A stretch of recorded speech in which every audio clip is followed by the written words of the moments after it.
UP के कौशाम्बी में एक बकरा से भरा ट्रक पलट गया और वहां पर लोग उस ड्राइवर को बचाने के बजाय, उस बकरे को बचाने के बजाय लोग बकरा को उठाकर अपने अपने घर में लेकर के जाना शुरू कर दिए।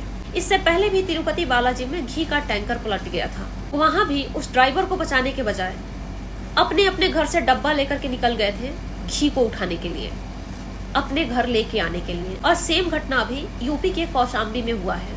बकरा से भरा ट्रक पलटा, लोगों ने ड्राइवर को बचाए बिना, बकरे को सुरक्षित देखे बिना किस तरह से बकरे को घसीट कर ले जा रहे हैं, वो भी वीडियो देख लीजिए आप लोग। हमारे देश में आदमियों को सिंपैथी इतना मिला है शुरू से कि एक आदमी अगर चोरी करते हुए भी पकड़ा जाता है तो लोग कहता है उसको कि बेचारे के पास मजबूरी थी इसलिए वो चोरी कर रहा था। मैं ये बात इसलिए कह रही हूँ क्योंकि इससे पहले एक केस आया था, दिल्ली का ही था। एक लड़का एक 5 स्टार होटल में काम करता था। दिन में वो 5 स्टार होटल में काम करता था और रात में चोरी करता था।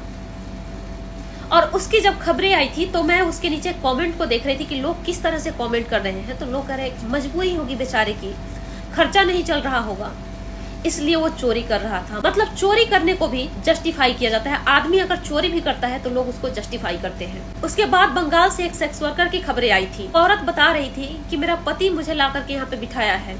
वहां पर भी उस आदमी को सिंपैथी दिया जा रहा था। ये कहा जा रहा था कि बेचारे के पास मजबूरी थी इसलिए उन्होंने अपनी बीवी को बिठा दिया। मतलब एक आदमी इस दुनिया में कुछ भी करे, अपनी बीवी को कोठे पे बिठा देता है तो भी उसकी मजबूरी होती है। एक आदमी चोरी कर रहा होता है फिर भी उसकी मजबूरी होती है। एक आदमी क्राइम कर रहा होता है फिर भी उसकी मजबूरी होती है।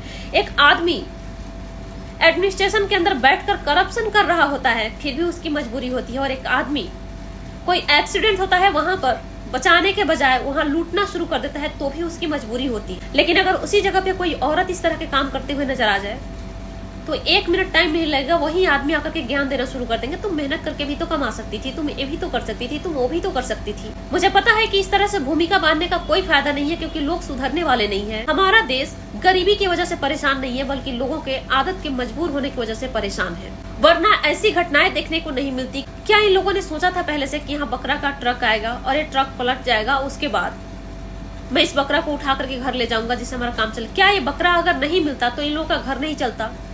क्या ये बकरे के बिना भूखे मर रहे थे घर में? चाहे तिरुपति बालाजी में घी का टैंकर पलट गया था। इस तरह की कितनी खबरें आ चुकी है कि आज ये प्रोडक्ट जा रहा था ट्रक में और ट्रक पलट गया और लोग वहां बचाने के बजाय प्रोडक्ट को लूटना शुरू कर दिए। तो इससे क्या लगता है कि क्या वाकई में हमारे देश में गरीबी ज्यादा है या लोगों के अंदर लालच कूट कूट के भरा हुआ है, बस जितना मिल जाए उतना अपने घर में लेके आ जाना चाहिए? हमारे हिंदुस्तान में लोग दौलत और पैसों की कमी से परेशान नहीं है बल्कि हमारे हिंदुस्तान में लोग अपनी आदत की वजह से परेशान हैं।